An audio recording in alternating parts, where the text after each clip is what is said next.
ایک صحابی تھے جوان 12-14 سال عمر, عشق لگا سی کھیڑا کھیڑ دی میں. 12-14 سال عمر تو ہر وقت حضور کے پاس رہتے تھے. صحابہ کہتے ہیں ہم نے سوچا ہر وقت ہی رہتا ہے. ایک دن نبی پاک صلی اللہ علیہ وسلم نے کہا ان کو ذرا بتاؤں تو صحیح ہے مجھ سے پیار کتنا کرتا ہے.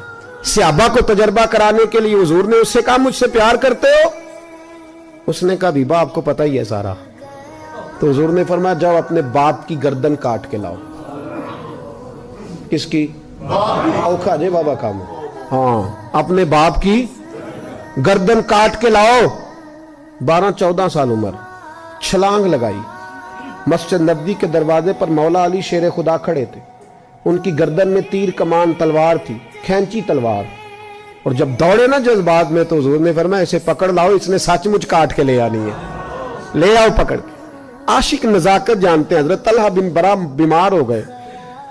بیمار, دن میں 2 دفعہ میرے نبی تیمارداری کرنے جاتے. 2 دفعہ. اللہ کرے وہ بیماری میں ہی آ جائے. چر ہویا میں نو ترلے لیندیاں کدی موڑ میرے ول واگاں, خواب میری وچ ایک وار جہاں میں ساری عمر نہ جاگاں. نبی پاک صلی اللہ علیہ وسلم 2 دفعہ تیمارداری کرنے جاتے. 2 دفعہ دن, 2 دفعہ حضور پتہ لے. ایک دن حضور شام کو گئے, ان کا ماتھا چوما تو حضور کی آنکھوں میں آنسو آ گئے. پھر میرے حبیب پاک نے ان کے والد کو کونے میں بلایا, کوئی بات کہی, باپ بھی رونے لگے.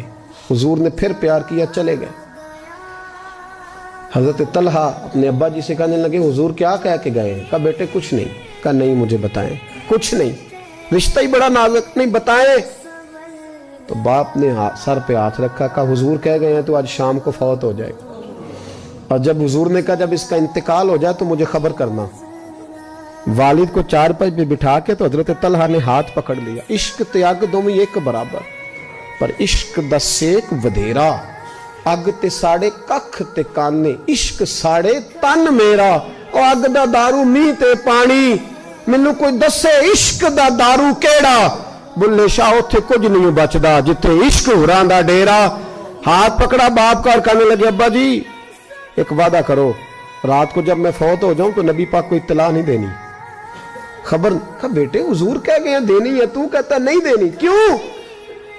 عاشق نزاکت جانتے ہیں. اگرچہ 12-14 سال عمر تھی پر عشق پکا تھا نا, نزاکت سمجھتے تھے. کہنے لگے ابا جی جن گلیوں سے حضور نے گزر کے آنا ہے وہ یہودیوں کی گلیاں ہیں.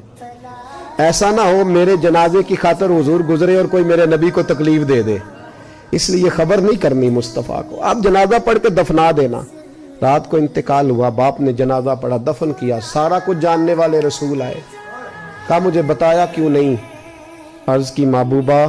کہتا تھا حضور کو تکلیف نہیں دینی, میری ذات کی خاطر تکلیف نہ دینا, نہ کوئی یہودی تکلیف نہ پہنچا دے. گلیاں یہودیوں کی ہیں, قربان جائیں. ساری دنیا روضہ رسول پہ, اور میرے رسول نے فرمایا مجھے بتاؤ اس کی قبر کہاں ہے.